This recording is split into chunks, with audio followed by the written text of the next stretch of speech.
enjoyed a great breakfast. Hope all of you have enjoyed a great breakfast at the campus and seen the lush green campus of RK University. Welcome to the RK University's International Conference on Research and Entrepreneurship. It's ICARE 2016. On behalf of RK University, I extend a warm welcome to all the dignitaries and delegates attending this international conference, all our honorable guests and the dignitaries to officially inaugurate the ICARE 2016. I would request now all to please come up and light the ceremonial lamp.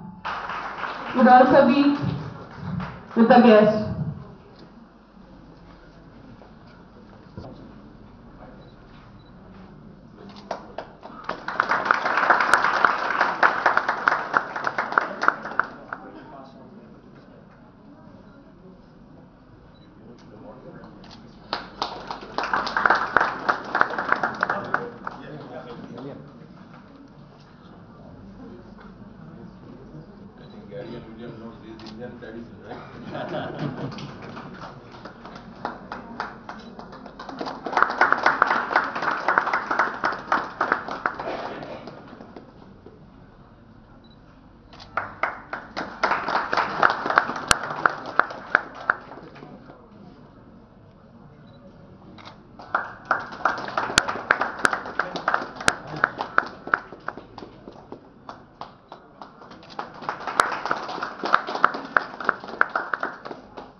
Respect and love with a bouquet of flowers.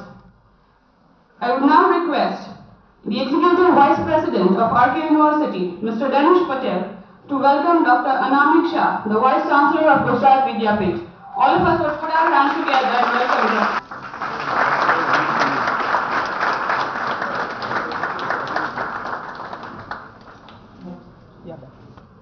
Thank you, sir.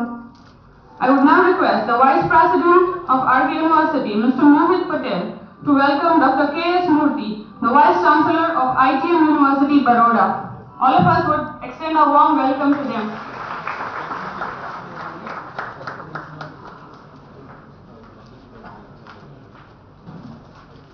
I would now request Dr. Nikhil Gokhale, the ICARE Coordinator, to welcome Mr. Gary Mount, the co-founder of Flow to Express USA. Excuse me, sir.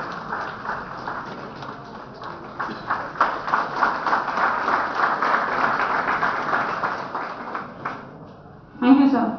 I would now request Dr. Priyanshu Rathod, Director of School of Physiotherapy, to welcome Mr. Deepak Kumar, Director, Capri Institute of Manual Therapy.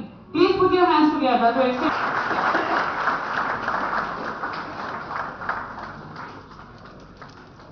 Thank you, sir. I would now request Dr. Devan Pandya, Director, School of Pharmacy, to welcome Mr. Nagesh Nanda, Director, Novel Consultants.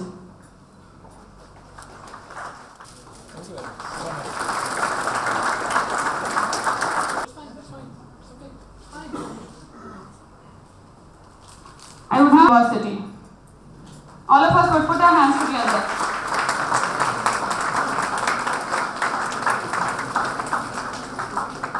Director, School of Diploma and Studies, to extend a warm welcome to the Executive Vice President of RK University, Mr. Danish Patel. Thank you, sir.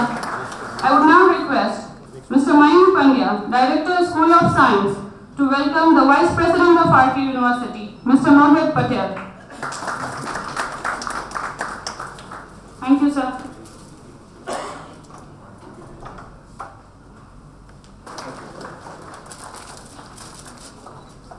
Thank you, sir.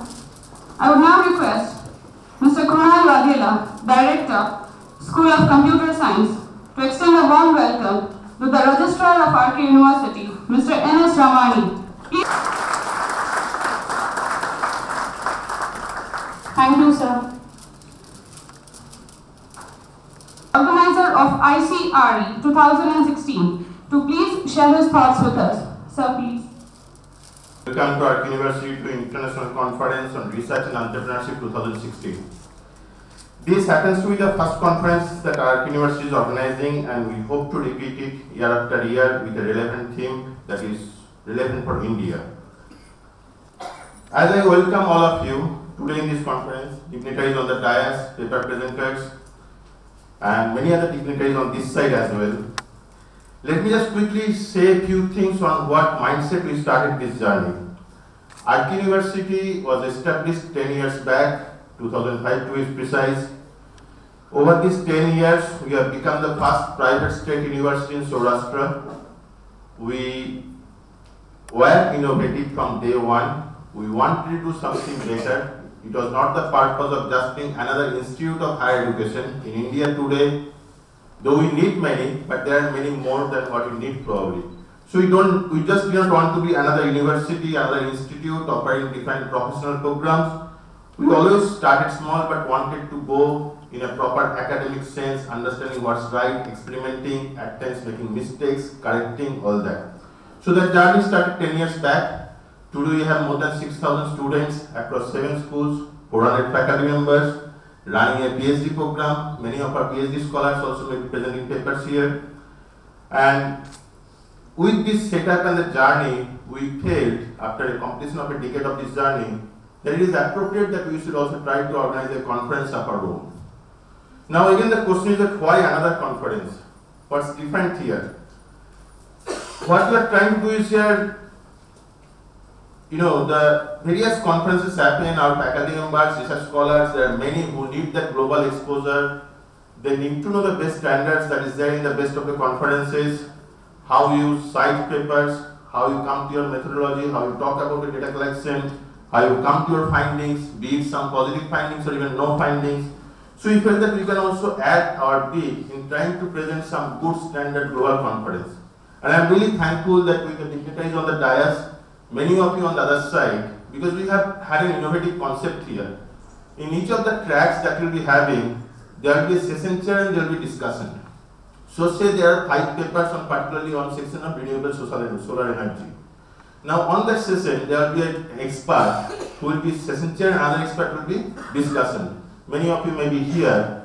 We probably could not share those papers in advance with you, but the objective is to highlight those papers, manage time, because most of these conferences run out of time, ensure that there is some Q&A happens, because it is extremely important that not only you share your findings, you share your knowledge with the other conference participants or others, but it is also important that you get some meaningful inputs which helps you to take your paper and make your paper a little better. That's the whole objective. So we believe that some part of the value addition will be happening. There is second thing that we are trying to do differently.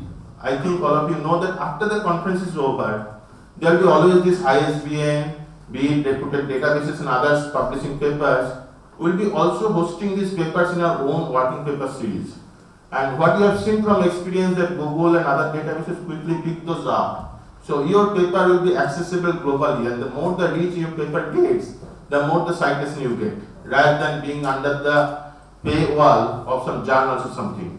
So this is the 2 key objectives with which we started. We also wanted to be making relevant for India today. So the theme is, it is one side we have research and other side you have entrepreneurship. Let me also quickly highlight some of the things why this theme was chosen. Yesterday, Indian market along with global market stand by more than 570 points. What was the reason? We expected the reason probably maybe Pathankot, Afghan consular attack. No, the reason was Chinese PMI was down. Now what is this Chinese PMI animal? We don't know that. Many of us may not know that. That's quite perfect. So what I'm trying to say is that globalization has started affecting us on the street. Digitization, globalization, rapid innovation. I'm glad that some of you are from pharma industry know that IT industry has made big waves in the global arena. Now pharma industries are coming up. In 2008, India pharma companies had a market cap of less than 1 lakh crore in the Indian Stock Exchange. Today it is more than 8 lakh crores. So we have a school of pharmacy also.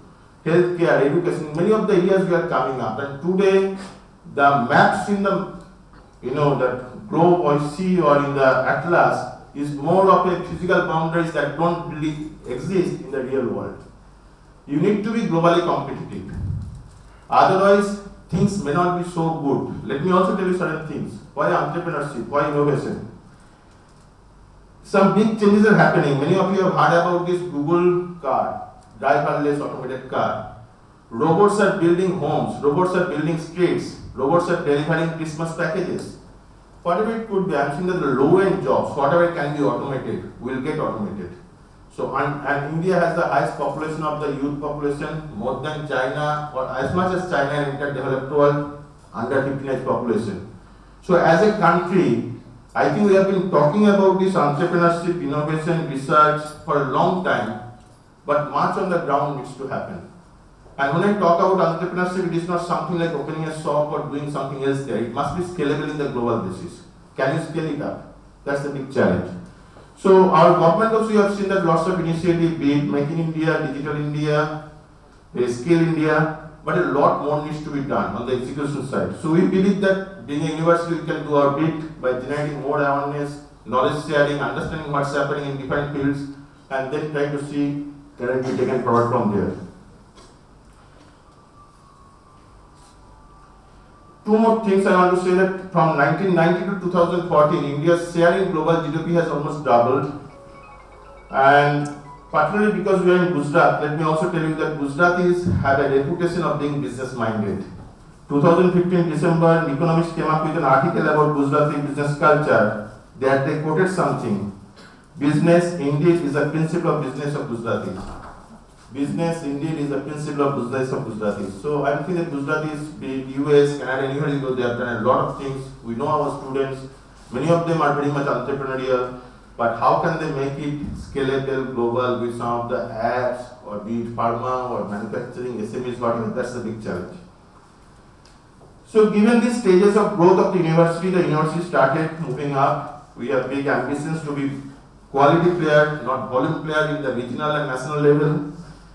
We want to do our bit, being a responsible academic institute of higher education, not only with our students, but beyond our students also, other research scholars, other academicians, and I'm thankful for your support today.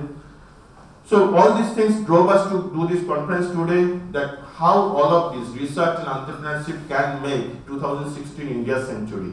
We have been talking about India's century for a long time. Many people, I remember back in 2005-06 said, India has missed this century because China has already caught the bus. And China is such a big country, if they start growing, unlike other Southeast Asian countries, they can grow for decades. They are not another 200, 300, 100 million population country. They are 130 million plus. So 1,300 million population plus, 130 crore plus. So that's the big problem we need to catch up. Anyway, global economy is going through its ups and downs, that will always happen, but we need to do something. We need to probably split place, do more, get into active research, get into active entrepreneurship, create an ecosystem, and this is the best times, no denying. I'm saying that many of you who are into IP, apps development, or youngsters, they know it best. I think some of you, Gary, William, you will know best the entrepreneurship environment here. So with these few words, I again welcome you. I request you to make the best use. Please participate in the question and answer session post-conference. Ensure that your paper, once it is published on the Google Scholar or somewhere, we will let you know. And after that, whatever book publication and other things happen, we will also let you know. I thank you for your keen interest and coming here to participate for this conference. I hope that you make the best use of this over the next 2 days. Thank you very much. The ICRE 2016 Coordinator and the Associate Director of the Faculty of Doctoral Studies and Research, Dr. Nikhil Gokhale, to share a few words with all of us. Sir, please. I hope you are enjoying the day, and welcome to RK University's first international conference on research and entrepreneurship. So distinguished guests of honor, delegates, RK University's leadership, management, the conference organizer Dr. Ranjit Goswami, committee members, and my dear friends. This is indeed a really wonderful occasion, very auspicious occasion, and I'm happy that we have been able to successfully gather a lot of people from all over India, and not only from India. We have two dignitaries even from abroad, and we have received video speeches of two dignitaries from MIT. Two of them are experts, they're entrepreneurs. And the keynote speech that Dr. Alan Heeger, the Nobel Prize winner in chemistry in the year 2000, has sent us, it will be indeed interesting to see. So you see he is like almost 79 or 80, and the enthusiasm with which he has spoken, it's really just simply mind-boggling. So I'm sure you'll enjoy watching that very inspirational video. And besides that, I'm very happy that we have lots of really renowned guests, entrepreneurs, CEOs, and directors, researchers in our list of guests. And over the next 2 days, today and tomorrow, we'll have several track sessions. And in those, you'll get a chance to listen to their thoughts. This will be really a very interesting time for all of you. So with that, I welcome all of you once again.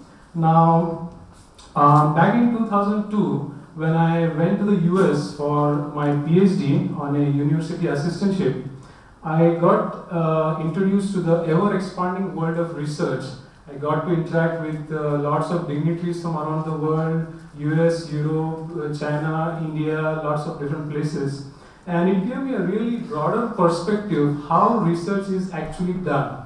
And basically, this kind of a outlook one acquires only after interacting with several experts, the researchers in that area. So it is for this sole reason that attending conferences, seminars is really pivotal, is really important for one's progress. And as researchers, we should never miss an opportunity to be present at a conference or be a delegate to a symposium or seminar, or try to interact with people, network with people. It's just not about mere attendance and getting a certification. It's much more than that. You get a chance to listen to the thoughts of experts from that particular area. And nowadays, it's not even that. People have started merging boundaries. So it's no more like a traditional outlook wherein chemistry people only pursue research in organic chemistry and pharmacy people only do what they want to. Things are merging very fast. The boundaries are fast disappearing, and that gives way to interdisciplinary research. And most of the companies nowadays, you'll see, that's what they pursue. So in the last few years, the good thing is we have seen dramatic changes even in India. We used to be good in research, we are absolutely good in that area. Even now we have several good institutes, national institutes where research is really done in a nice way. But in the recent years, the research inspired entrepreneurial initiatives, they have really caught up a lot of attention. People who are researchers are now successfully transitioning from successful researchers to globally renowned entrepreneurs. So that's a wonderful time for all of us. And that makes this conference all the more important because you have researchers on one side, entrepreneurs on the other side, and researchers who have transitioned into entrepreneurs also as a part of the same family. So many of our distinguished guests today have transitioned in that way. Now, interestingly, Nobel Prize winner Dr. Alan Heeger himself is a very successful entrepreneur. He was a researcher. He got awarded the Nobel Prize in chemistry, but he founded his own companies. So he did not stop after doing the lab research. He went ahead and established a company. That's something, that kind of ambition I think everybody should have. It's one thing to apply for jobs and like seek employment opportunities, but another thing and more important thing to create job opportunities. So I hope a lot of people feel that way. You want to be on the other side where you can create employment opportunities for others by being entrepreneurs. Now, one last thing, today and tomorrow, many of the accomplished researchers and entrepreneurs, and I welcome all of them once again, they will be sharing their experiences and thoughts with you. So without further delay, I would like to present to you, we have several keynote addresses today. And the first keynote address will be by Nobel laureate Dr. Alan Heeger. We'll also play the pre-recorded videos that we received from two experts from the US-based Massachusetts Institute of Technology. And let me show you something I have in my pocket. This is the flash drive which we actually received from Nobel laureate Dr. Alan Heeger, University of California, Santa Barbara. just for fun's sake. And so thank you once again for your time, and we hope you enjoy the conference. Have a wonderful day. We'll now play the videos for you. Thank you very much. I welcome you to RK University's International Conference on Research and Entrepreneurship. Perhaps the greatest pleasure of being a scientist is to have an abstract idea, then to do an experiment, more often a series of experiments is required, that demonstrates that the idea was correct. That is, that nature actually behaves as conceived in the mind of the scientist. This process is the essence of creativity in science. I'm proud that I have been fortunate to experience this intense pleasure many times in my life. People typically think that scientists are risk averse and that scientists do not tolerate risks. It's not true. In fact, risk-taking is part of our lives. Every time we publish an article, we take on risk. We try to make certain that the data are correct, but it is impossible to be absolutely certain. We seriously try to give the correct interpretation of the data. But the very process of research involves pushing beyond what was known previously. That process involves taking risks. Scientists take risks all the time. And of course, the more interesting the result, the bigger the risk. Consider, for example, Einstein's discovery of the photon in 1905. 9 years later, in 1914, Max Planck, the greatest physicist of his day, proposed the younger Einstein for membership in the Prussian Academy of Science. In his speech to the Academy, he praised Einstein's contribution to science, but he commented that Einstein may sometimes have missed the target in his speculations, as, for example, in his hypothesis of the light quanta. This should not really be held too much against him, for it is not possible to introduce fundamentally new ideas even in the exact sciences without occasionally taking a risk. Einstein, as you know, received the Nobel Prize in Physics in 1922 for the discovery of photon, not, as many people think, for his theory of relativity. Interdisciplinary science is even more risky. The reason is fairly obvious. Educated as a physicist, I had a core of knowledge where I felt very comfortable. Each time I reached out beyond that core, I was exposing my ignorance. But reaching out into new directions involves learning new concepts and finding a way to meld those new concepts into what one had previously known. Exploring new directions is the first step toward creativity and discovery. After coming to the University of California, here at Santa Barbara, I maintained my world-class leadership in interdisciplinary science. And I also caught the California entrepreneurial disease. My first company, Uniax Corporation, was founded in 1990. Uniax succeeded and was acquired by DuPont in the year 2000. I subsequently co-founded 2 biotech companies, both of which currently are doing very well with exciting promise for approaches to the cure of cancer. Let me conclude with this brief welcoming message with some advice for young scientists who aspire to scientific accomplishments that would have sufficient impact to generate nominations and eventually to possibly even result in the award of a future Nobel Prize. Cherish creativity. Be bold and have the audacity to seek to discover. You can do it. Do not lose your nerve. Remember that creativity and discovery necessarily involve risk. Dealing with that risk is part of the thrill and satisfaction of a life in science. Enjoy your conference. I'm sorry I cannot be there with you. Good morning.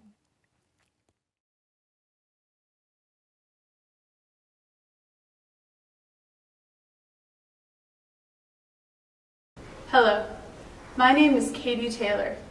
I'm CEO and co-founder of KaithWorks. At KaithWorks, we make solar-powered irrigation systems that are perfectly fit for the needs of small plot farmers drawing from shallow groundwater. Currently, there are over 30 million small plot farmers in the Ganges River Basin who have only two options when it comes to irrigating their plots. Either they can cultivate only once a year during the monsoon season, or they can use diesel pumps, which are difficult to use, polluting, and expensive. Over the past 2 years here at MIT, my team and I have developed a pump, which is the cornerstone of the technology behind the KaithWorks system. This pump is so highly efficient at a performance point that the farmers require. Now, this high efficiency is important because high efficiency reduces the amount of power required. Reduced power means reduced solar panels, and reduced solar panels mean that the entire system is affordable to the small plot farmer. In order to design and deliver a system that best serves these farmers, we have worked with multiple stakeholders over the past 2 years. We have worked with farmer-facing NGOs, such as Pradhan NGO. Through Pradhan, we have been able to understand the agricultural value chain in East India, as well as to engage with the end user to identify design requirements for our system. We have also been running 2 pilot sites with Pradhan's help in Jharkhand since February of 2015. We have also benefited greatly from the generous support of the Tata Trust, leveraging both their extensive network and their resources. In fact, I met 2 of my co-founders here at MIT through the Tata Fellowship. This was a fellowship that was started here at MIT and also at IIT Bombay to attract scientific talent to working on technology, policy, and design problems that affect the Indian people. Through this fellowship, we were able to translate our research-focused project into a for-profit company that would actually get to the people who it could help at scale. However, it's essential to remember that we are not doing this alone. Our relationships with others in the entrepreneurial community, with our partner organizations, and with the farmers themselves have proven to be invaluable. On that note, I would like to thank all of the NGOs who have been instrumental in our work, the MIT Tata Center and the Greater Tata Trust, and lastly, RK University and Dr. Nikhil Gokhale for giving me this opportunity. Thank you. I truly applaud the efforts of RK University to organize a conference on international research and entrepreneurship. I am truly delighted to share my thoughts and experiences in this area with you all at ICRE 2016 at RK University in Gujarat, India. What could be a more inspiring place than MIT to talk about research and entrepreneurship? If we put together all the companies launched by MIT graduates, MIT as a country would be 10th largest economy in the world. MIT graduates so far have launched 30,000 companies and have created 4.6 million jobs. And as an economy, it would be $1.9 trillion annual revenue, which makes MIT as a nation 10th largest worldwide. MIT has been able to accomplish all that with an ecosystem for faculty, student, and alumni, which is for creating ideas, transferring them to innovation, and taking them forward with the spirit of entrepreneurship. The best way to predict your future is to just create it. Thank you very much. Thank you all for listening to the same. Now, we would have the keynote speakers present over here.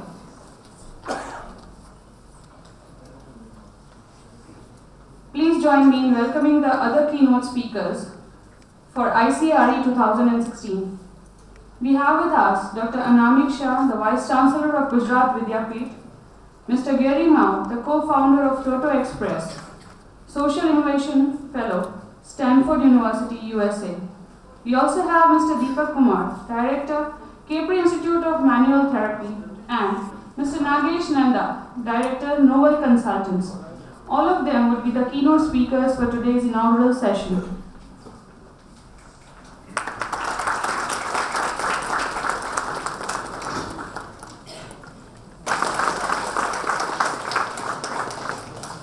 Thank you, sir.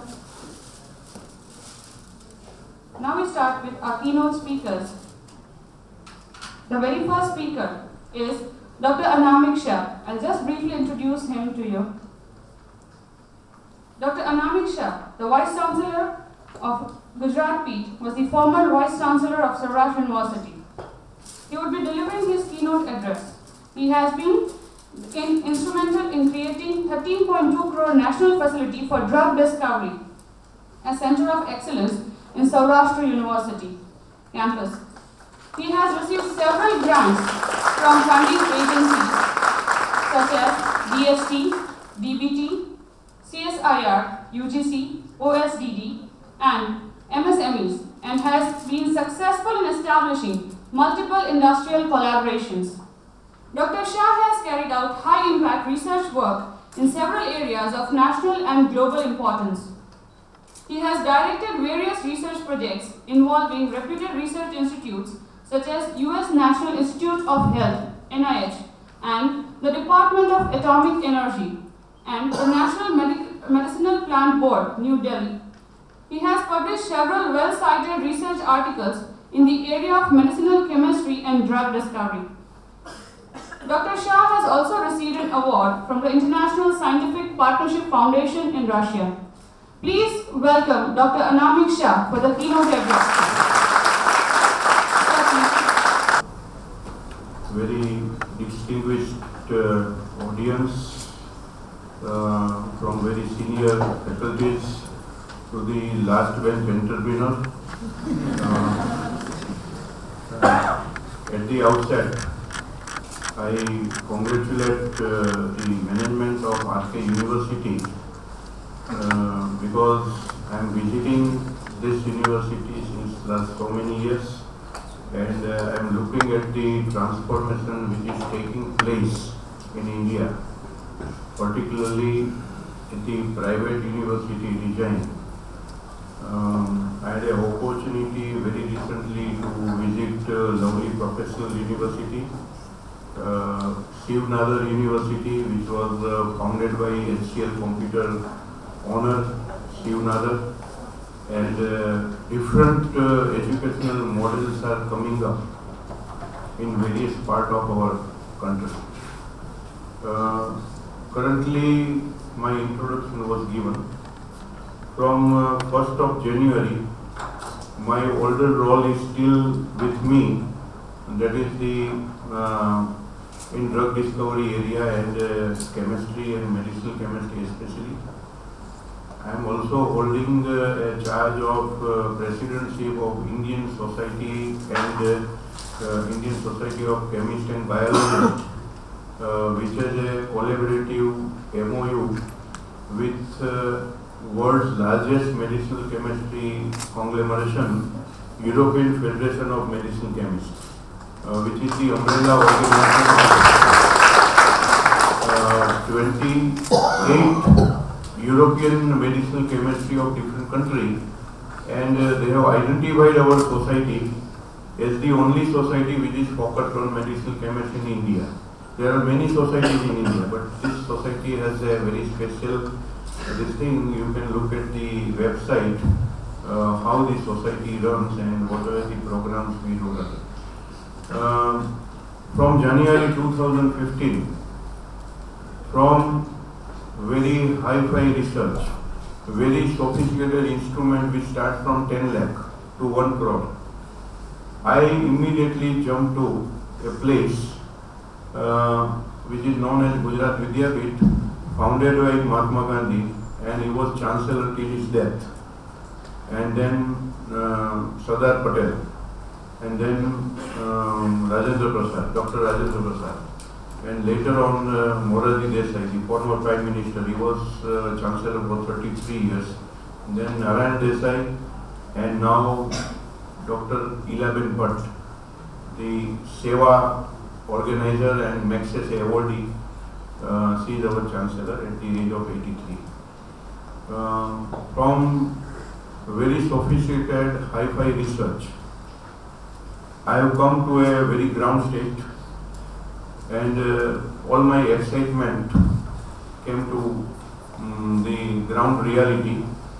A small university, 3 campuses, 3,000 students, 80% students are basically from the poorest poor class of society, and 45% are girl students.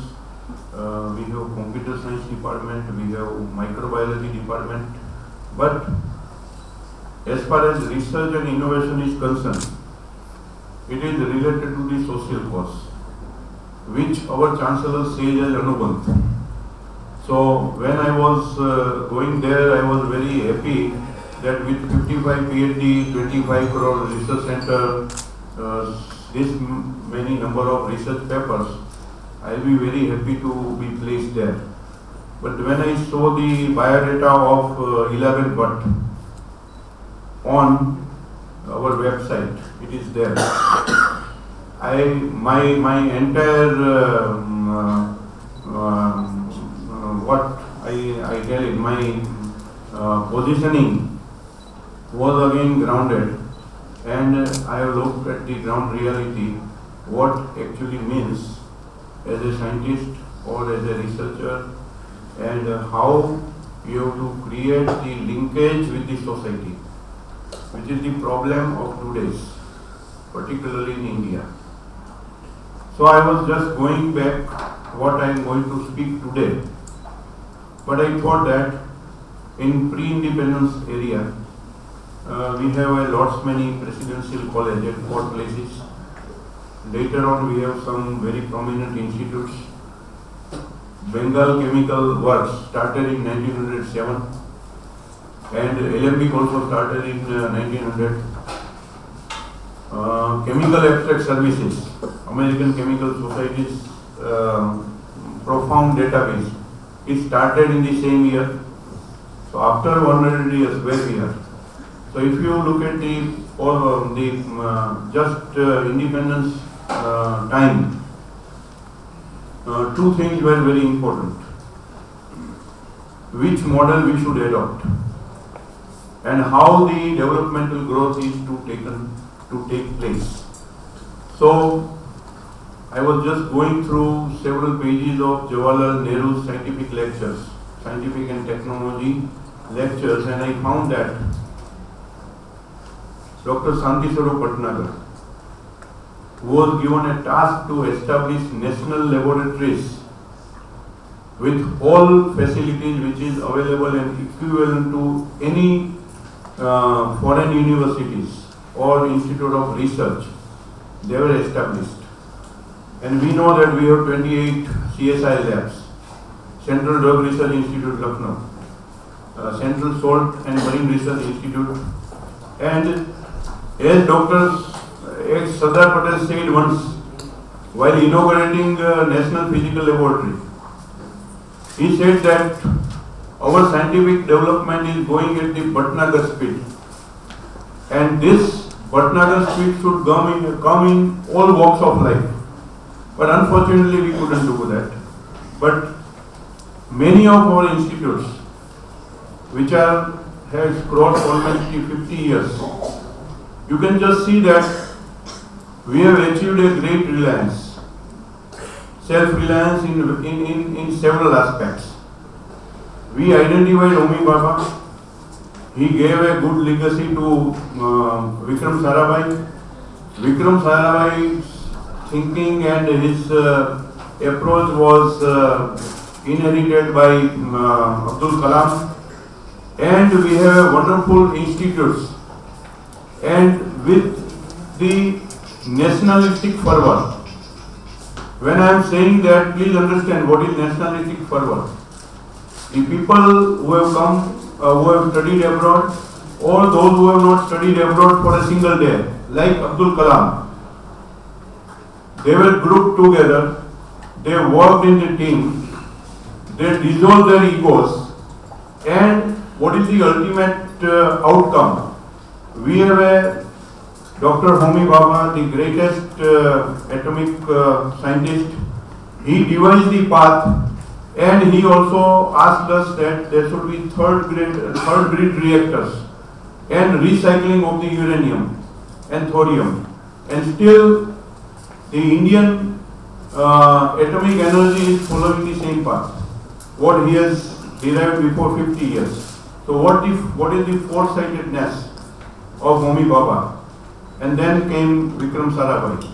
So in space, in communication, in atomic energy, in missile technology, all these were the innovations in research done by a group of scientists without taking much help from the outside world.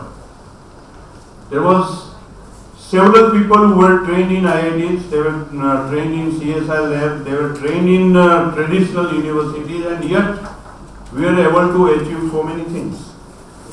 I just want to cite another example. Those who are in the agriculture, related to the agriculture, they will know that the 55% farmers of India is growing wheat. The farmers who are growing wheat, out of them 55% farmers, they are growing Lok-1, a brand which is known as Lok-1. Now, is Lok-1 discovered from any of the CSI labs or agriculture universities? No. Very committed handful people without a single rupee from government fund, but commitment for the national cause. 50 kilometers away from Bhavnagar, a small place known as Lok Bharti. Few agricultural scientists who had returned back to India and field workers, they experimented for a very steady and all-weather sturdy the variety, and Lok-1 was discovered. So the Lok-1 was discovered by the Indian people without much effort from the government side. So this is another research model, an innovation model. Lok Bharti, if they would have taken patent, then crores and crores of rupee would have been in the bank balance of Lok Bharti, like Monsanto. We know that what Monsanto is getting from Indian farmers. So this is another model, kind of model which we have in post-independence area. The third kind of model which I just want to share with you is the model which was founded by Sardar Patel in 1935, pre-independence era. Sardar Patel has seen Bardoli Satyagraha. He has seen the conditions of farmers, and he was very much convinced that unless and until the rural India is not become self-reliant, the India cannot achieve anything. So in 1937, he donated 35 lakhs rupees to have an agricultural research center in Anand. 35 lakhs in 1937, pre-independence. And then we know that the cooperative model of Amul came.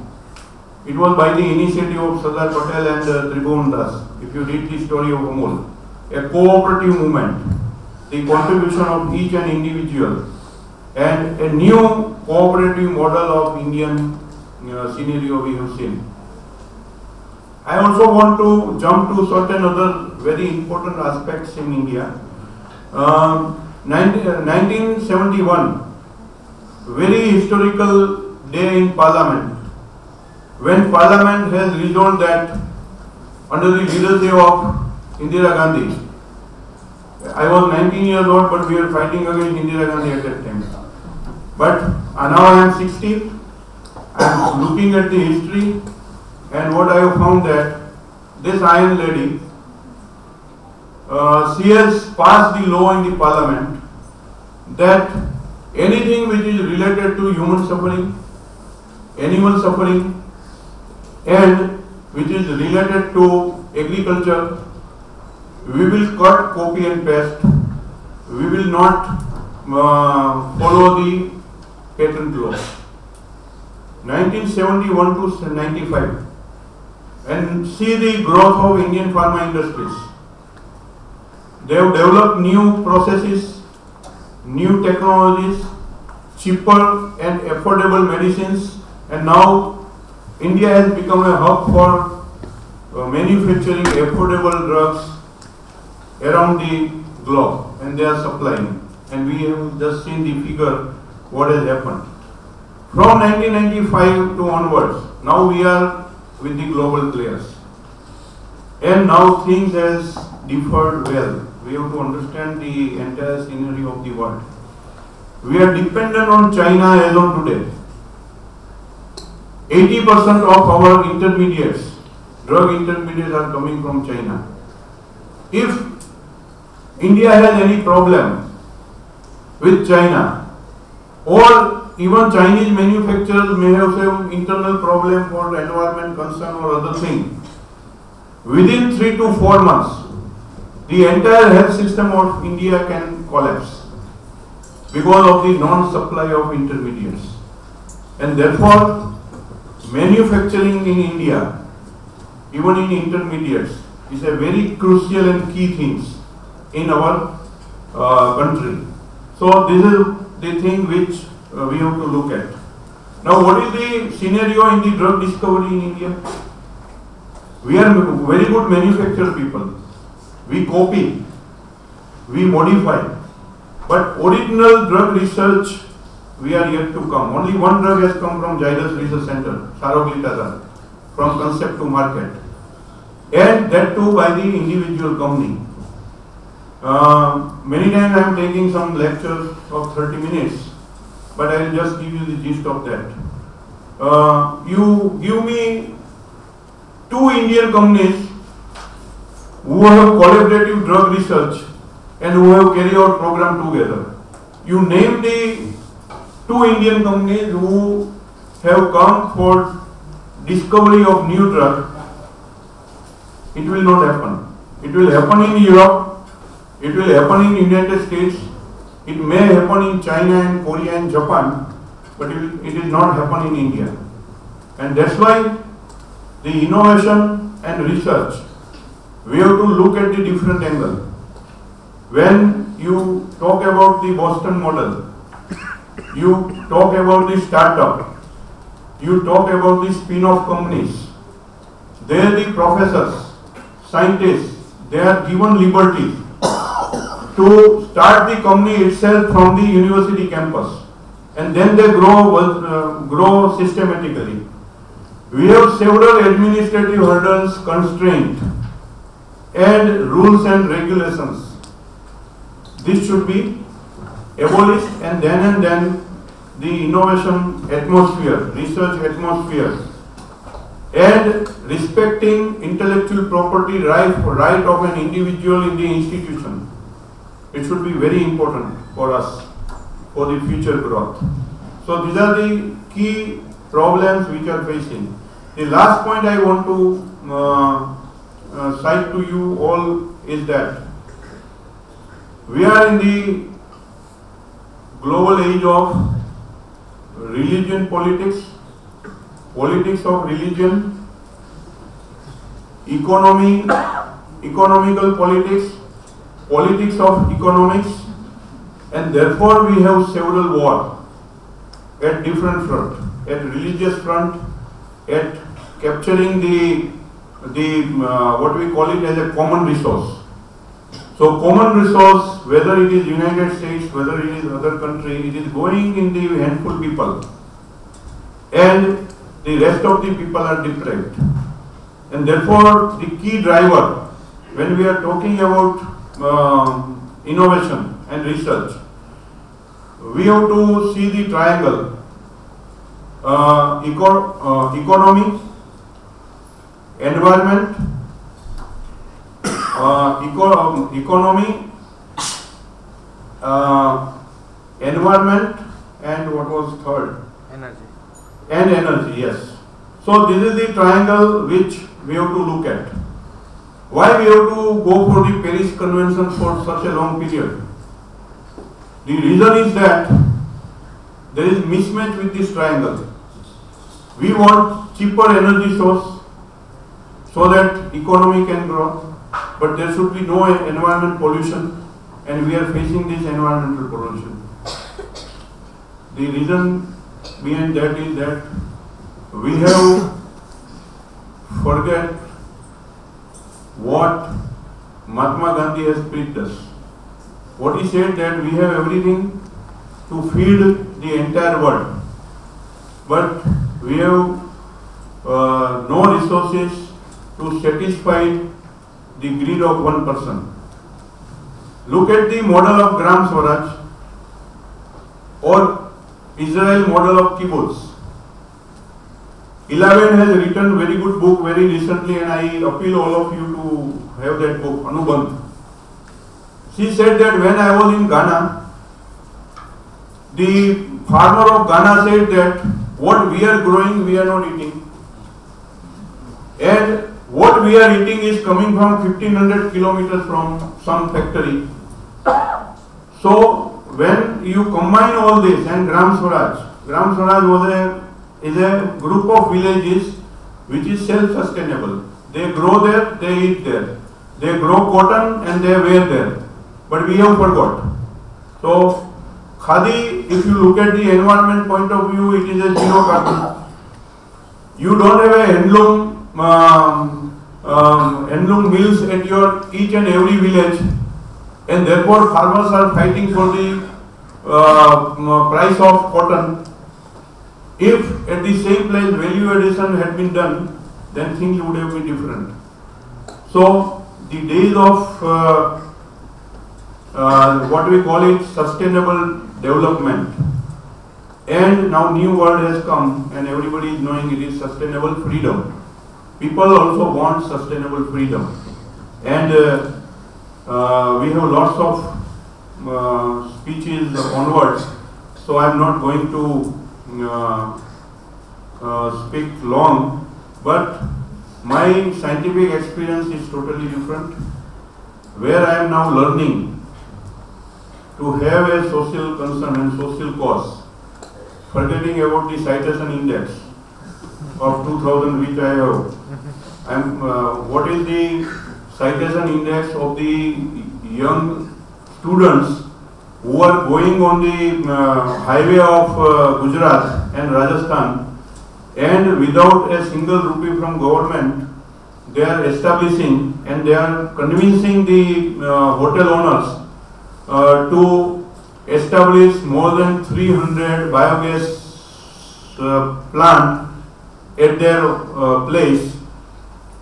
How we can keep the indicators of citation, and how we can watch that we are better researcher than these guys. So I am in a learning stage, and this is a audience where I would like to share some of my views and the social concern which I am learning now, that anything which you are doing in research and innovation, that is put in the social perspective. And there are several problems. In Gujarat Vidyapith, we have 21 days of training to the students which are going to villages. The economy student will learn economy, the environment concern, the sanitation.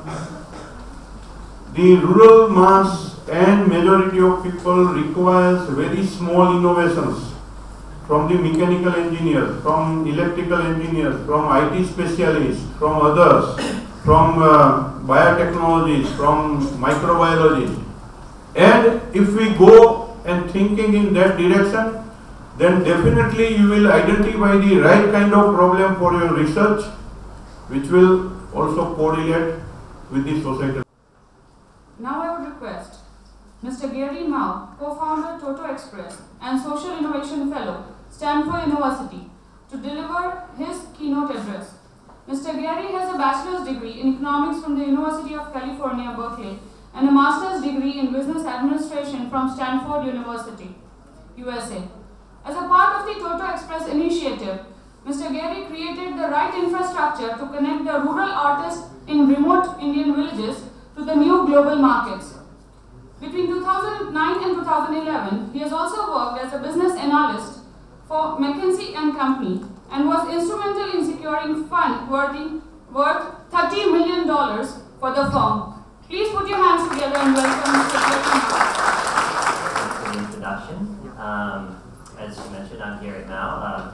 Just currently living out in New Delhi, working on Adventure Toto Express. But I think in coming to this conference, first of all, I'm very much honored.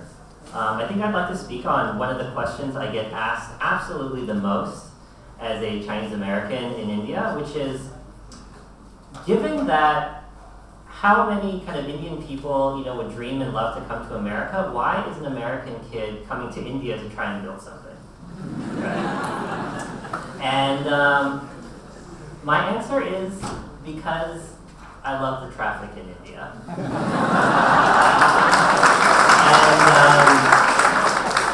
I say I love the traffic in India, and it really, people find it very strange. They're like, the traffic here is so crazy, it's so dangerous, it's so slow, why would anybody love this, right? And I would say it's because every time I get into the middle of it, it reminds me of how much of the entrepreneurial spirit and entrepreneurial possibility there is in India.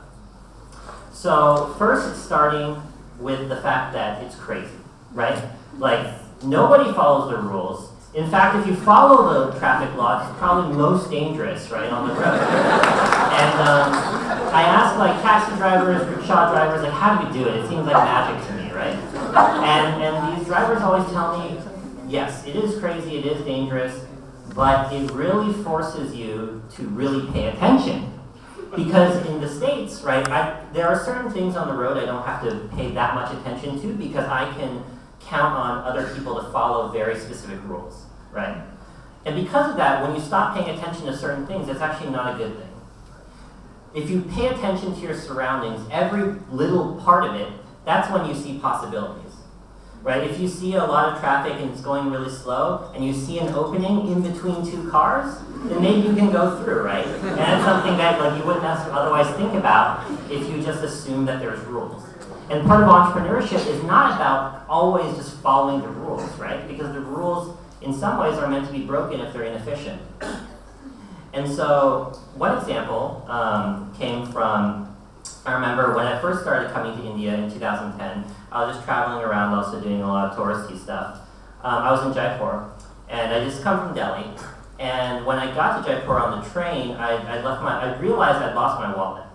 Right, I lost all my money, and at that time I thought, I was pretty young at that time, I was like, oh, I'm super cool, I don't want to bring my cell phone, I don't need any help, I'm just going to explore and do it by myself. So I didn't have any way to do anything. I couldn't get back home, I couldn't do anything, just sitting there, oh my gosh, what am I going to do? But again, right, this is kind of the messiness of traffic. I wasn't thinking, are there rules, are there anything for me to help me get back to Delhi, or help me get some help, so I was just sitting at the train station, and for the whole day, I could just see every time a train would arrive, you would see all these rickshaw drivers try and chase after customers, right? They're like, oh, I can bring you to Umber Fort, I can bring you to Pink City, and they're just trying to get customers over and over again. And eventually, I noticed that the people that spoke the best English were the people that always got these tourists off the trains. Right, and so the rickshaw drivers that spoke the poorest English didn't really get as much business. So again, I didn't really have any money, but what I did do then was every time a train came in, I started running up to some of the tourists because I obviously look like a foreigner, so they trust me. I'm like, hey, I can be your tour guide. I will take you to a rickshaw driver, and I would help the rickshaw driver with the worst English try and find more clients. In exchange, he would split the fees with me, or the tip that I would get the tip. And after doing that for a week, I got enough money to go back to Delhi, and then actually somebody did find my wallet at the last hostel I was at, right? So I say that because that's in some ways I tell that story to people, and a lot of people in India aren't that impressed. It's just okay, of course you could do that, right? Of course, you have these possibilities. And that kind of gets me really excited about the types of things you can do here. The second thing about the traffic out here is it seems very dangerous. It seems kind of really out of control, and it's in many ways a matter of risk, right? And I think in the speech mentioned before, risk is something that an entrepreneur has to deal with every day, right? It's like just because the traffic is dangerous doesn't mean that I just give up, I don't want to go to the destination now. Of course you do, so you just have to deal with it, you have to live with it. And it's actually better if you're stuck in traffic because you're stuck with it, right? And that's just like the problems you build when you build any company, because if you're solving a really, truly hard problem, you're going to start failing constantly in the early days. When I was working on Toto Express, in the early days when I would explain to people I'm working in handicrafts, I'm trying to build technology, I can promise you, like hundreds of people would tell me they don't get it, it's a bad idea. And the thing though is that it's to number one believe, like, do you believe in the idea? Just like when you're in traffic, like, do you really want to go to this destination? Do you really want to get there? And if you answer yes, when people tell you no, then you shouldn't be discouraged by the idea. You should just say, this person isn't meant to support you, right? You need to go and try and find the people who do, right? And these people do exist, right? There's over 1 billion people here. There's billions of people around the world. There are definitely people to chase every single crazy idea out there, right? And it's just a matter of how much you are willing to deal with the constant failures and people saying no and things like that to finally get to that point. Because I can promise you, after 100 tries of trying to convince somebody to do something for you, for everyone to say no, once you get person number 101 to say yes, you will forget about every person that said no to you because they won't matter anymore. And then finally, the issue of that's slow. Traffic being slow also is a matter of patience and your attitude, because that's everything to also building a company. Because on one hand, you can see traffic as a problem, but with every problem there's always opportunity, right? So are you going to get mad at the problems you face, or are you going to think, how am I going to fix it? Because when you look at traffic or you turn on the TV, like Indian TV every day, there's all these people, like political analysts, talking about all these problems, right? Like 7 people on one screen saying, this is screwed up, that's screwed up. And in some ways, it's like, when I see that, it's like, that just means that there's so many things that you can be doing in this country, right? So at the first point I said why I love traffic, there are so many ways and freedoms that you are given to solve these problems, and at the same time there are people every single day on television, on radio, on newspaper that are telling you there are problems to solve. And instead of being worried, it should just be very encouraging, right? And for me, the patience part comes from the fact that it's going to take a while, right? Like I mentioned before, you're going to get a lot of no's, you're going to get a lot of failures, but you should always just stick to it. Like, I think one of the biggest lessons I've learned, especially living in California, that there is a bit too much of a mentality to think that if your business isn't reaching $1 billion in 1 year, you're somehow doing it wrong, right? That is absolutely not true, right? In fact, like that kind of mentality is actually probably bad for startups, because it's saying that it's making it very easy for people to give up or if they don't turn successful overnight. But really, the issue for startups is not really people, it shouldn't be about people getting rich very quickly. It should be about people who really care about some subject and are finding the funding or finding the business model to continue to fund what they do for many years to come. And so to get there, right, is again, a matter of patience and also a matter of attitude, to love not only the destination you're going to, but the journey it takes to get there, right? To be able to sit in that car and just appreciate like all the chaos that's going around you, all the diversity that's out there, right? From the rickshaw drivers to the street vendors selling pani puri to like the big truck drivers, to just see all the different people out there and also recognize that a lot of them are entrepreneurs themselves. Right? Just like if you are the founder of Flipkart, of course you're an entrepreneur. But if you are a famous pani puri guy that everybody goes to for many years, you are also an entrepreneur. right? And these are the people that you can just see on any drive from point A to point B.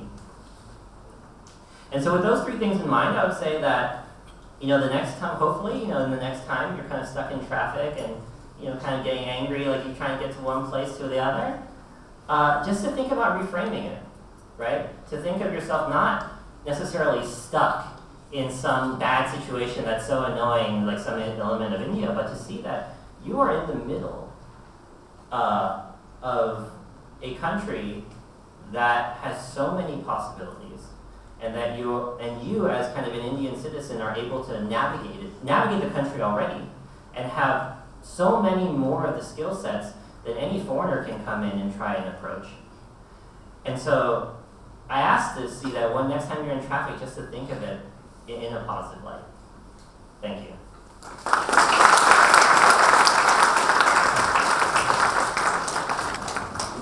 Thank you so much. It was really a very good, inspirational speech for all of us.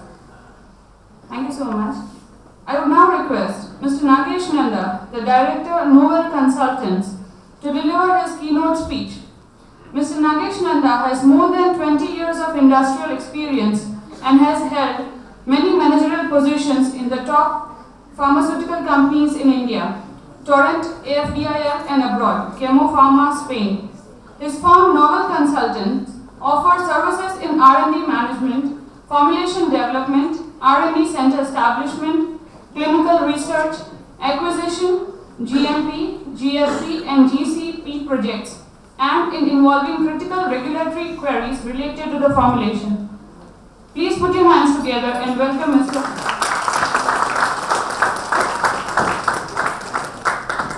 Suprabhat. That's the spirit. We are Indians and let us start with the word. I can speak in Hindi, but there are our foreign delegates who are here. They may not be able to understand very clearly, so I have to continue in the English. I think it is okay for everybody? Great. You are a young scientist. Why you are so slow? Okay, let us go step by step. First of all, I want to congratulate RK University management to take up this conference topic, very difficult. And across the world, there are very few such type of conferences are happening, because generally scientists are never entrepreneurs. Sure? No. Entrepreneurship doesn't mean that you have to start your own company, which is a myth, because we go with the literal meaning. Literal meaning in the dictionary, you will find that you have their own company. But this is not the real meaning of entrepreneurship. You will find most of the, I will talk about the pharma companies. Most of the pharma companies owned in India are by non-technocrats. I don't want to name, you take up any company, you will find he is a commerce graduate, arts graduate, or something like that. So who becomes entrepreneur? Who owns a company? Who has nothing to lose? If you have nothing to lose, you can become entrepreneur. Right? Dhirubhai Ambani, he was a small trader, become very big because nothing to lose. Once you have a substantial knowledge, it is irony across the world that people don't want to lose their knowledge by doing a petty jobs, small jobs. They start thinking that they are at such a good position intellectually and internationally, people knowing them, why to start a business? When you start a business, you start from the scratch. Now coming back to my original question, entrepreneur doesn't mean you have to go your own company. You will find that all the non-technocrats companies who are becoming so big in India, right from Sun Pharma, so-called Ranbaxy, earlier it was Parminder Singh who was a technocrat, later on his son was not a technocrat. These companies have become big because technocrats join them, scientists join them and make them industry big. So it is the thinking of those scientists who come out with the new products, their innovation, strategic planning and all that, which has made that company very big. Right? Cadila Pharma. It is not a technocrat, he is a management graduate. But he is not a pharmacist. Those companies are becoming slowly big. Mankind, another example. Akums. Akums is the largest company now in India. It is already almost touching 3,000 crores. There are many, many examples. So scientists can be an entrepreneur, research person can be an entrepreneur for the company. Company grows on the shoulders of that man. So this is a very bold topic which RKU has taken. Now coming to a few things which probably people may not be having the idea about it. I have been in Europe for a quite time, and I was the first Indian to join any company in Western world directly in the board of. I was in the board of the directors of Chemo Group as a director of R&D and scientific strategic planning. I was heading their 5 R&D centers across the globe, including US, and 3 were in Europe, that is 2 in Spain, 1 in Brussels, and also in Latin America, Argentina. You'll be surprised to know that why I've come back to India, because I found that working in European countries is everybody's dream, and I'm a blue resident card holder, which is given to highly intellectual people by European Union, not by country but the European Union. I'm holding that card. So I can move in Europe in anywhere, and I've given a very blue chip type of treatment in those countries at the airports and everywhere. But still I prefer to come back because I found that intellectual level of European scientists who are working in the various R&D centers which I was heading, 70% of we Indians. It's not a matter of clapping. This is true. Then we always follow Americans. We think that America is doing very big. 40% of the medicines are supplied from India. I've seen many industry and many research centers in the US. Their intellectual level is 90% of the Indians. This is hard fact. And I can challenge that to anybody who comes and asks for that. They have a very, like Gary was saying, that we have a tough and traffic and everywhere. Because we have been taught from the childhood that fittest is going to survive.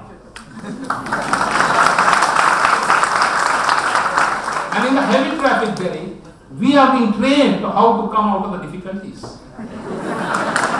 This is what we Indians are.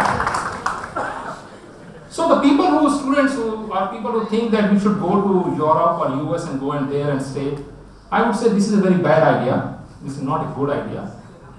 Well, whole Europe is in recession.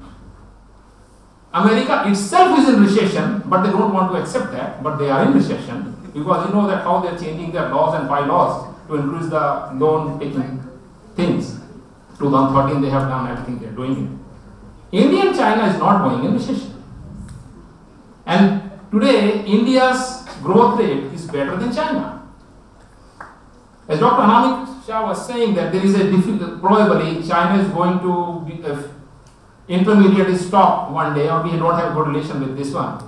India is going to be a very difficult situation. I agree at present, yes, but that situation will be moving. Because India, chemical knowledge in India is very good. We are not able to sustain because cost. China is producing the things at a very low cost, not because they are making something very special or innovative, no. It is the government is giving so many subsidies to those industries. That is a communist country, that is not a democratic country. In democracy, you have to give a full liberty to everybody, which is not the case in China. So when this type of subsidies are given, their manufacturing cost goes down. Remunerations which they are paying to their employees, because I have recently few companies have contacted me during CPHI Madrid to help them in coming up to that quality level which India is ruling in pharma industry. And of course, I am helping a couple of companies in China to come to that level. So once you go there and see and talk with these people, the remuneration level of individuals is not up to that level which India has. But most of the time people who go to the China, they see only the big cities, Beijing and all that. But they don't go to the rural area where the actual industries are situated. You will not feel comfortable after seeing the conditions in which people are working there. That is precisely the reason CDSO has started auditing pharma units in China.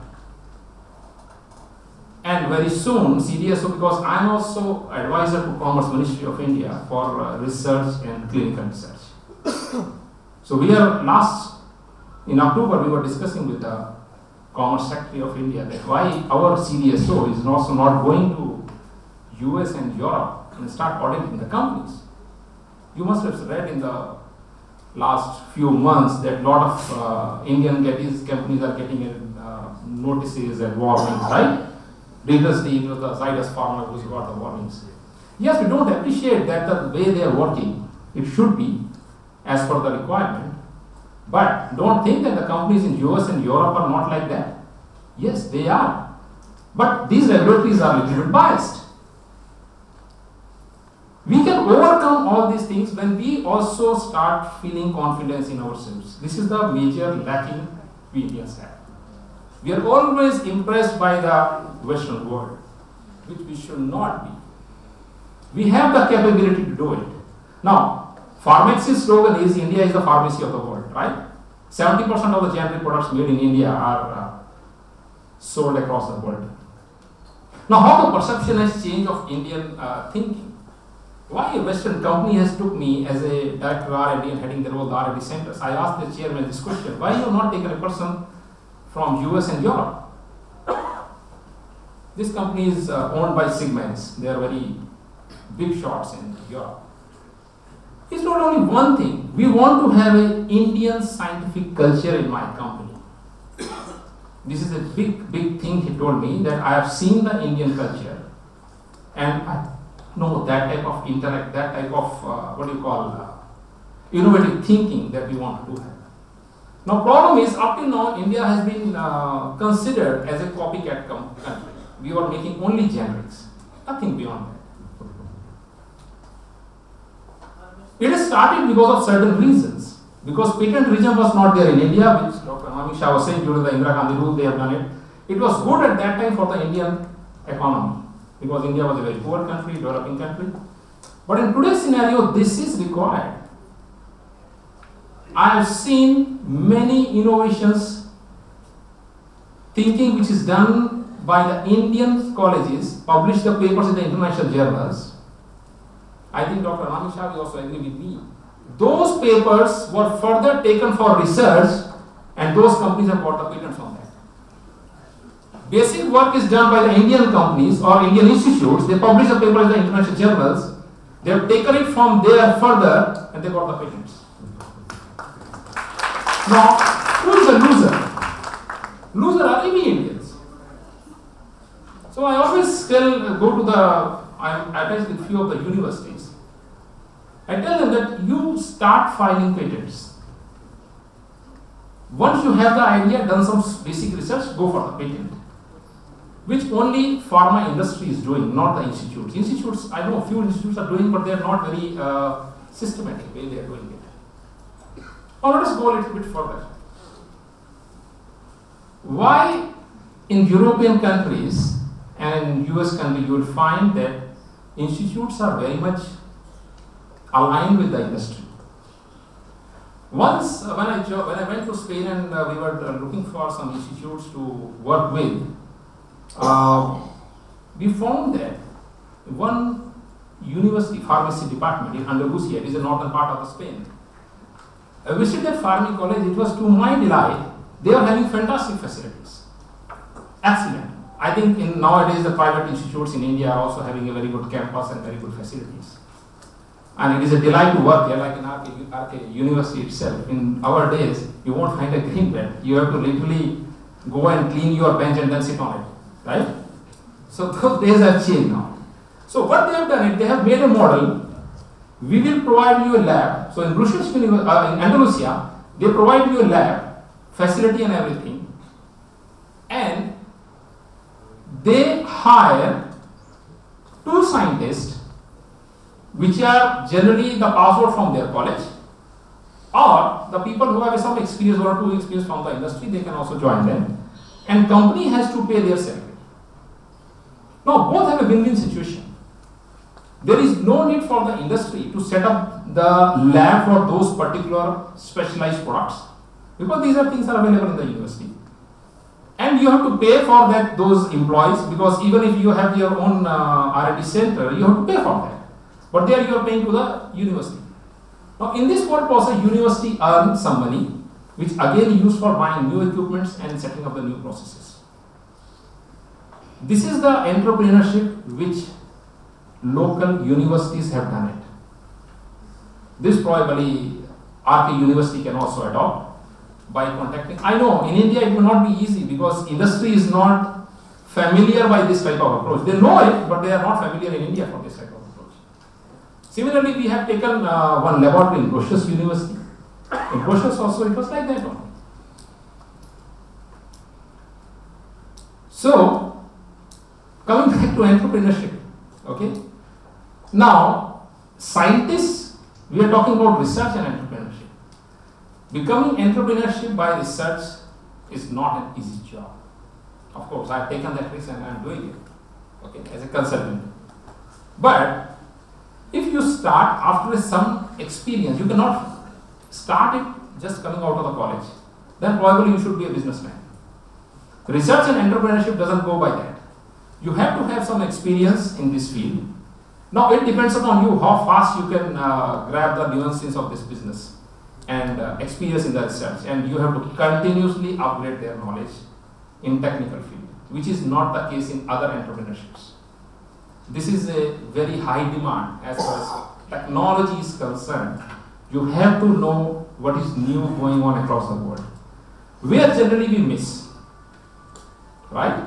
Once you rise in the ladder of the company or in corporate at a particular level, even the R&D heads I have seen, they know very little about the new technologies which is going on. If you talk with them, they will talk big about it.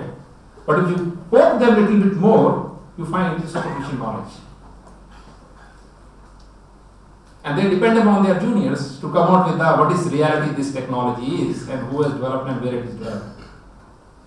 This is what the real nuance of this particular thing. If you want to be entrepreneur with the research, I am sure in these next 2 days, you people are going to hear a lot of things about the research and entrepreneurship, and hope maybe in the next conferences which RK University is going to have, we have somebody speakers from you only standing here and doing it. Thank you very much.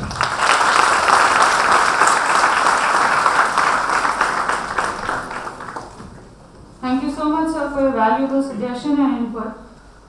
Now I would request Dr. Deepak Kumar, Director, Capra Institute of Manual Therapy, to deliver his keynote speech. Dr. Deepak Kumar is a successful healthcare entrepreneur and the director of the Capra Institute of Manual Therapy. He has obtained special training in the area of manipulative physiotherapy from Australia's Curtin University. He has also been awarded a fellowship for his exemplary service by the Association of the Physiotherapists of India. Dr. Kumar has trained more than 10,000 students during the last 11 years and has successfully treated over 85,000 patients during the last 22 years of his career. He has also 12 inventions in the area of manual therapy, electrotherapy, and exercise therapy to his credit. Dr. Kumar's innovative techniques have been duly recognized by Brian Mulligan, the founder of Mulligan Concept. Thank you, sir. Good morning, everyone, and thanks for giving this opportunity to share my experience about the entrepreneurship in physiotherapy. I'm sure many of you, it's more going to be related to the physiotherapy because the topic given to me was the possibility of entrepreneurship in physiotherapy. So I have prepared my presentation related to that.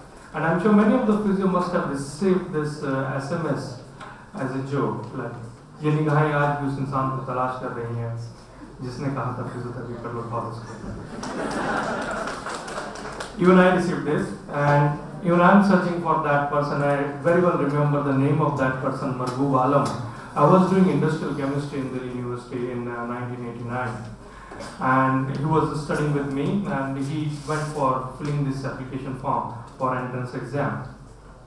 And 1st August 1989 was the first day I entered any physiotherapy profession, and it's more than 25 years me being in this profession. And after being in this profession, I'm very proud to say that I'm not Rajnikant, but I'm a physiotherapist. I qualified in 1992, and at that time, going to these developed countries was so much easy, so much easy. You need not even finish the internship. During internship time, they will take your interview on the phone, and they will offer you a house, they will offer you a car and everything, nothing required. You just decide the day you want to go to America or Canada or Britain. But I decided not to go there because, as Nanda sir also said, there's so much of possibility in India. So much of possibility in India. It's up to you how you see this. You can see like there's so much of population, so much of traffic, and or you can see the silver line in black cloud that, oh my God, so much of population. The moment you open your clinic, same day you will have minimum 10 patients to start with. While in those countries, most busiest practitioner, they see 7 to 8 patients maximum.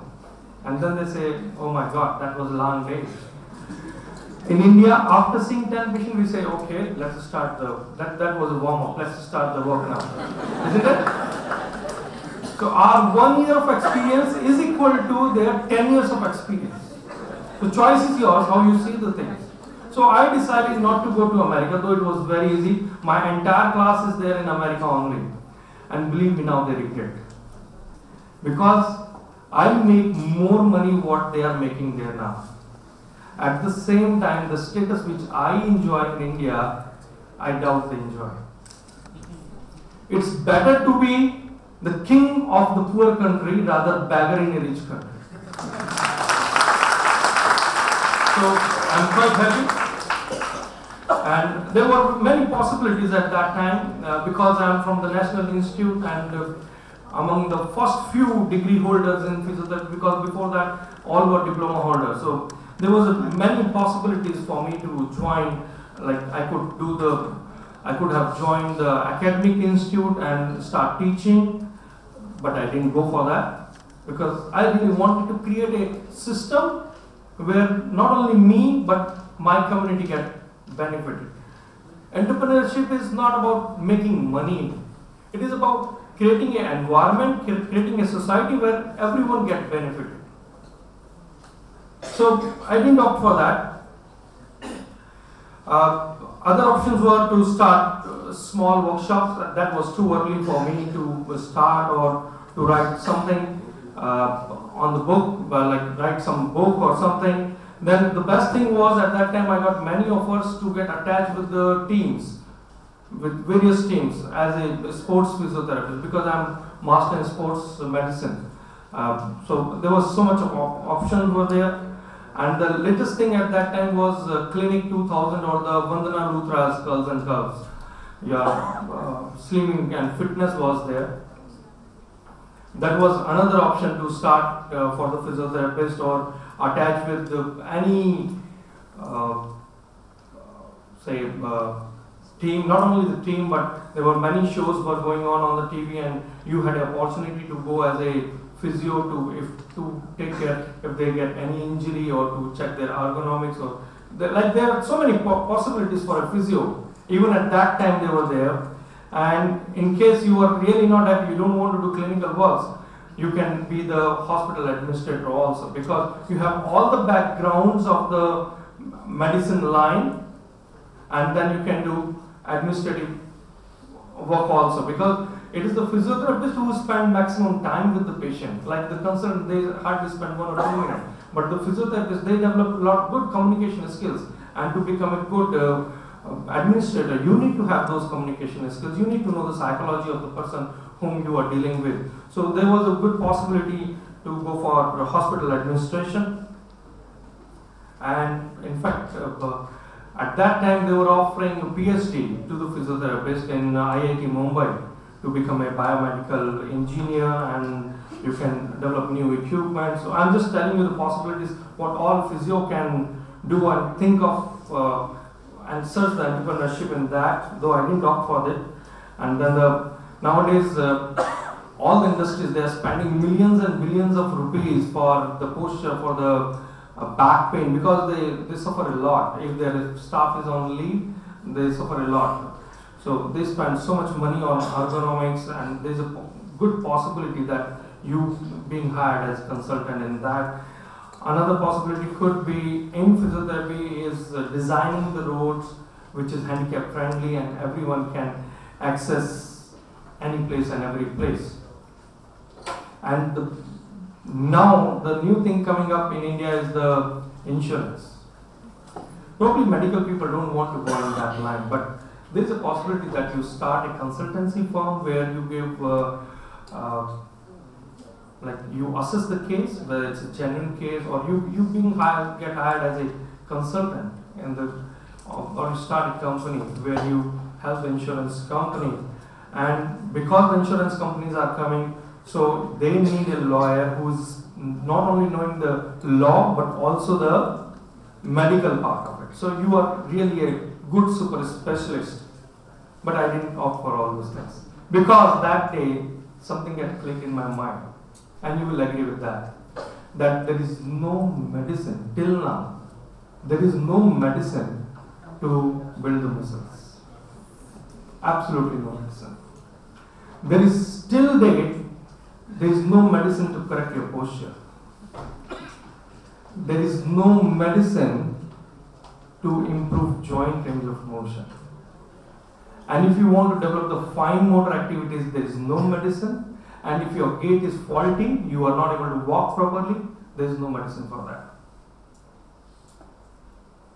And we know that we all are growing, even our supermans are growing. They're going to be older. And there is no medicine to stop that aging process. So in India, our population is going to be totally different from now onwards. Like right now we are young India, and slowly we are going to be the old India, because the way we are growing, we will have old people in our countries for sure. Then why, my dear friends, why? Why we are still feeling depressed and we are not able to see the possibilities in physiotherapy?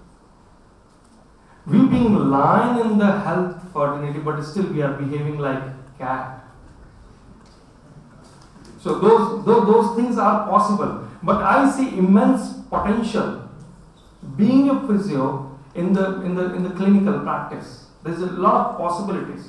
And the best part and the advantage of being physio is just in 4.5 years. It's a time saving. Like, you know, in medicine you spend 5.5 years and you are just a plain medical doctor. That's it. You are not a specialist.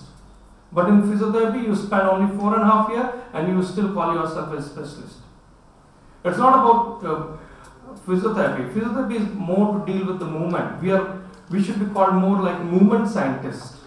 We deal with the movement, and this is what is super especially. We deal with the biomechanics of the joints. We deal with the physics of the body, not with the chemistry of the body. So just after 4.5 years, we are the super specialist already, and there is an immense possibility to handle those things. And it is a perfect, like, you know, in medicine when you take admission, you have to spend few lakh rupees. But in physiotherapy, on an average, we need to pay only 70,000 per year. That's the fee, and just for 4.5 years. So that's a perfect balance between the fee amount you are spending and the time you are spending and the kind of degree you are earning from the university. And the moment you pass out, maybe being MBBS, you cannot start your business immediately. You need money, or being an engineer, or in any other field you need some money. But being a physio, you can start your business, you can start your company immediately. It all depends on you whether you need to invest money in that or you can start without money. I'll tell you my story. When I qualified, I was having not a single penny in my pocket when I qualified. I had to take a loan from bank, 3 lakh rupees from Escort Finance. I took the loan. And I took a old van, Maruti van, Omni van, and started the mobile physiotherapy clinic. Because I was having no money in 1992, had no money to give rent because I was afraid to, like, if there is no patient in my clinic, from where will I pay the rent? I was not in a position to pay to the peon or to the assistant or to the receptionist. And this is how I came up with the new idea of starting mobile physiotherapy clinic in 1992. I could drive my car myself and could offer treatment to those who could not come to hospital for the treatment. And this is how I started. So it all depends on you, how you look into the problem. I could have cried and I could have joined some hospital, ki mere paas koi paisa nahi hai, let me do some job. But instead of doing that, I took this risk and started the mobile. That was probably the first mobile physiotherapy clinic in the world, because at that time internet was there, and I searched on internet. I could not find a single mobile physiotherapy clinic in the world. So this is how I started. So you need to sell your talent. You need to show what you know, and this is what I did, and started the mobile physiotherapy clinic. Now we have 5 clinics in Delhi, more than 40 physios working with us, 5 established clinics, and 7 mobile clinics. And now my individual turnover is 3 crore per annum. The person who has no money. And not only me, there are so many people working in my company. All the staff, receptionists and marketing people, and so many other physios are working. So quite happy about my journey. And not only in this, we are also involved in educating the physios. We do train our physios, conduct workshops. So this is another field we diversified after establishing the clinics. And there are so many physios that are doing well. This is a good line where you can develop skill in one particular super specialty of physiotherapy, and then you can train the physios all over the country. Now I go all over Asia to train physios in manual therapy. So maybe you want to, if you have a special interest in neurology or the cardiothoracic or the ergonomics, go great detail and master yourself in that specialty and start training, and you can make good money, and you are doing a good cause to the society also, because you are producing good physio who can help the society further. So slowly we started so many clinics like Capri for Physio, Physiodynamics, Dynamics of Taping. Now these are the companies, Capri group of companies we are running right now. And this 1st January, something new came in the newspaper. 1st January 2016 in Dainik Hindustan. Vishesh Nurse Doctoroं का काम काज संभालेंगे. This thing is already happening in Britain, where they give special training to the physio, and they are allowed to prescribe primary drugs, NSAIDs, and they are allowed to give injections. They are allowed to prescribe investigations, because they are not having many medical professionals there, or they are not ready to go to the regional rural area. So I think the same thing Indian government is also adopting. So when the nurses can do those things, maybe our association or the council can suggest that why not the physiotherapist, and then the scope of practice get extended. Like you can prescribe simple NSAIDs, you can give injections, you can prescribe so many things, and then the scope of practice improves. And then just running physiotherapy clinic will not be enough. Maybe you can run the polyclinic in that case. So again, you can make good amount of money. Another study I found that MRIs are always over-reported. Majority of the time, you see many things which you don't want to know.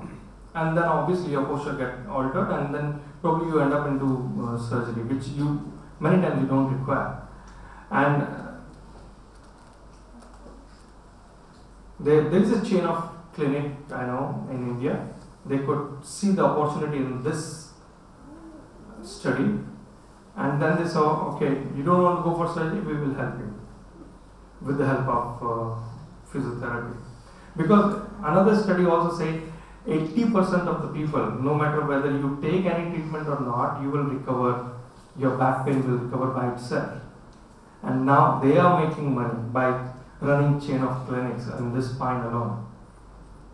So what I'm trying to say is, you need to see the hidden potential within your profession, and you can start a chain of clinics or work like consultant supplying the physiotherapist. It could be any specialized clinic. I'll just skip these slides because we all know that orthopedic, sports medicine, neurology, respiratory disease or cardiovascular, obstetrics, gynae, intensive care, rehabilitation. We can do all those things, and we can join the fitness center. We already discussed that.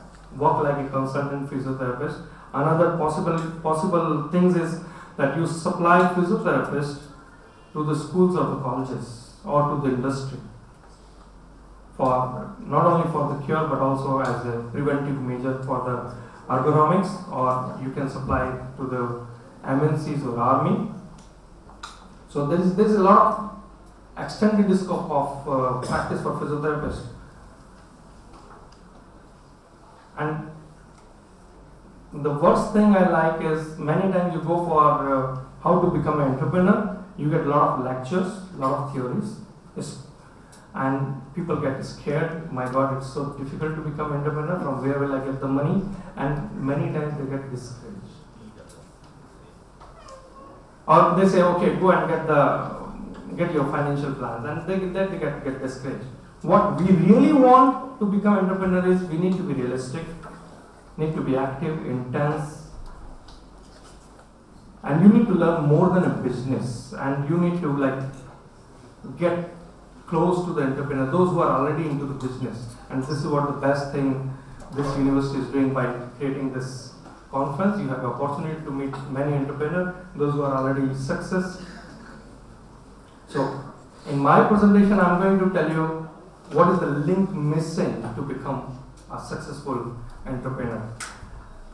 And now my presentation starts. How to become a good entrepreneur. You being a physiotherapist, you need to have a skill. Being a good physio. To become a good entrepreneur, you need to be really very, very creative. And you have to be innovative. You have to think out of the box. Like starting the mobile clinic, starting the chain of a spine clinic. You need to be innovative. You need to be different. And you need to be the first one and the biggest one to start. Like this is what the Dhirubhai Ambani said. You need to have some idea which has to be really big, and you must implement it immediately and be the first one to implement. This is what he did. So you need to be innovative, you need to be creative, you need to be different. You need to have passion to go there on the top. You need to be dynamic, which all physiotherapists, we are having these personalities within ourselves. You need to be flexible to become a good entrepreneur and must have empathy with your client. Majority of them are suffering from the chronic problems. And see opportunity in every possible thing and don't be afraid of failure. All those big people, they have so many failure in their life, but they didn't give up. And see where they are now. How many of you know this gentleman? You know him? Javed Habib. Who is he? Hair stylist. और जो गली के बाहर बाल काटता है वो नहीं. How many of you know Chamunda Chaiwala in Surat? Daily collection of this Chamunda Chaiwala is 3 lakh per day. 3 lakh per day. उसी की गली के पीछे ऑमलेट बनाता है, and I have seen myself, he coming in Honda Accord, chauffeur driven Honda Accord. Bata company. They are basically mochi, cobbler. When these people can go to that level, then why can't a physiotherapist?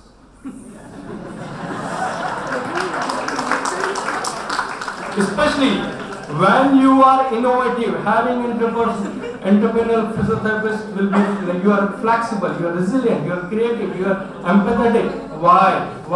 Then what is lacking in us? Probably the motivation. All the time, we need a motivator to push us.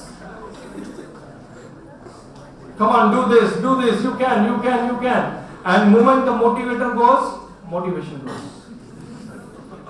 We are back to the square one. Or maybe your teacher needs to scare you. If you don't study, you will be failed. If you don't do this thing, you will not get the salary.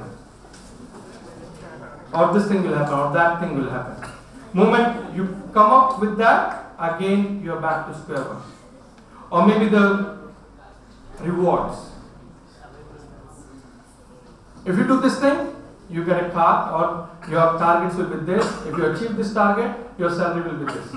But one problem with all these three type of motivation is, once the motivator goes, motivation goes.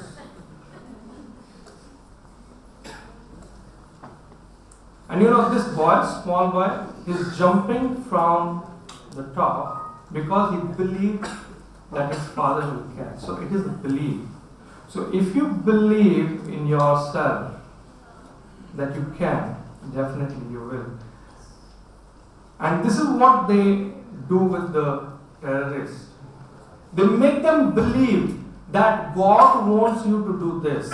And if you do this, God will be, Allah, Bhagwan, Jesus Christ will be more than happy, and you will be His own people. You will go to Jannat, you will go to heaven, you will go to Swarg. They make you believe.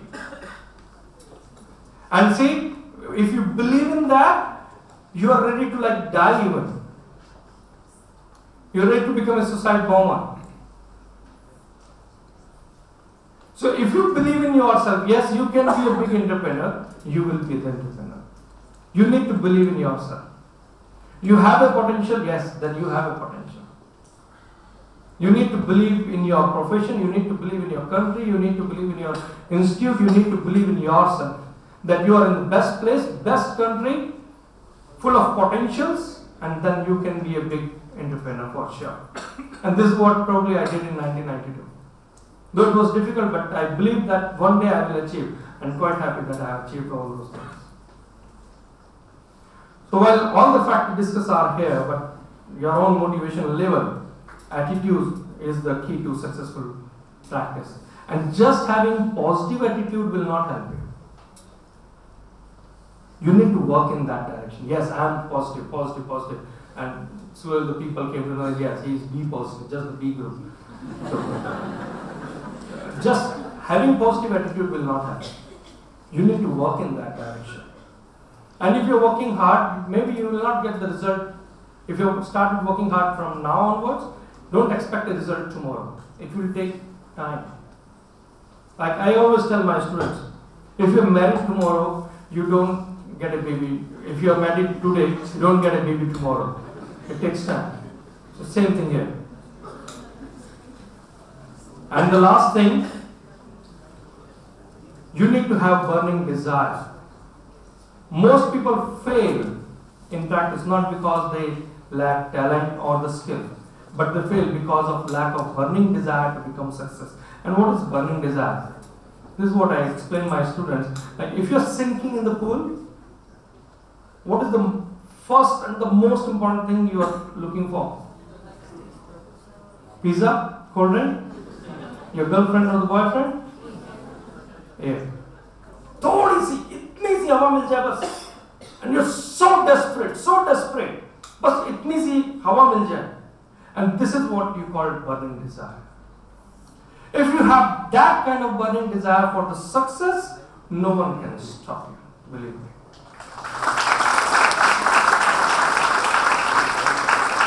Very often people say, sir, I have those problems, this problem, that problem, and that is the reason I am not there. Success is not absence of problem, but it is overcoming problem. Success is not absence of failure, but it is overcoming failure. Failure only rationalized because of this reason I didn't do, because of that reason I didn't do, but the successful people just do it. People often tell you the difference between successful and failure. I will tell you the similarity between successful people and the failure. The similarity is they both have 24 hours in a day. It's up to you how you invest your time. And making money is not a bad idea, because you know, if you have money, very often people, when you started thing, those people never used to see me with respect. They used to say businessman hai, sirf paisa kamane ke liye aaya hai, ye hai, wo hai. Sometimes it hurt, but then I stopped giving damn to them, and then I said, okay, I'm going to do what I'm going to do. Because if you have money, you are Mr. Natwarlal. And if you don't have money, you are simply nothing. You know, before I took admission in physiotherapy, because I'm from lower middle class, I used to sell t-shirt on cycle, 20 rupees each. Morning I used to go to school, in the evening I used to sell t-shirts in cycle. Or sometimes, you know, weekend markets, you need to have a space to sell the t-shirt. So I used to request people, uncle, please मुझे यहाँ पे आज लगाने दो, बस इतनी सी जगह लूँगा t-shirt बेचने के लिए. And they used to call, अच्छा छोटू आजा, चल कर ले ये वो, out of love and affection. And they used to call me Chotu at that time. Now I'm still in the same area where I was 20-30 years back. And those who are giving me space, now they have grown old now. They are old people. And sometimes they come to show me to their joint problems. They are not able to recognize me, but I can recognize because they still look the same. No? And I tell them, I am the same Chotu, you gave me that space. You know, majority of the time, they cry out of emotion. They said, wow, kahan se kahan aa gaya? And now they call me Dr. Saab. The same person who used to call me Chotu, they call me Dr. Saab. So this is why I have added this slide. If you have money, you are Mr. Natwarlal. If you don't have money, you are simply nothing. बिना पैसे के इस दुनिया में कुछ नहीं होता. कहने के लिए जो मर्जी कहते रहो, but if a rich man goes in sleeper in 5-star, this is wow, what a simple man he is. आप जाके दिखाओ sleeper में, बाहर फेंक देंगे उठा के आप लोग. You are not simple man. If a money goes in sleeper, they say he is a simple man. So money is not everything in life, but make sure you earn it up before saying it. So you need to have smart goals, and my message to you people is, either you modify your dreams or magnify your skills. And my dream is to make India the preeminent country in physiotherapy by 2025. Thank you very much. So that Indian physio should not go to America. American physio should come to India, seeing the possibilities, seeing the higher salary, seeing the scope of research and all those things. And I'm sure one day this will happen. Thank you very much.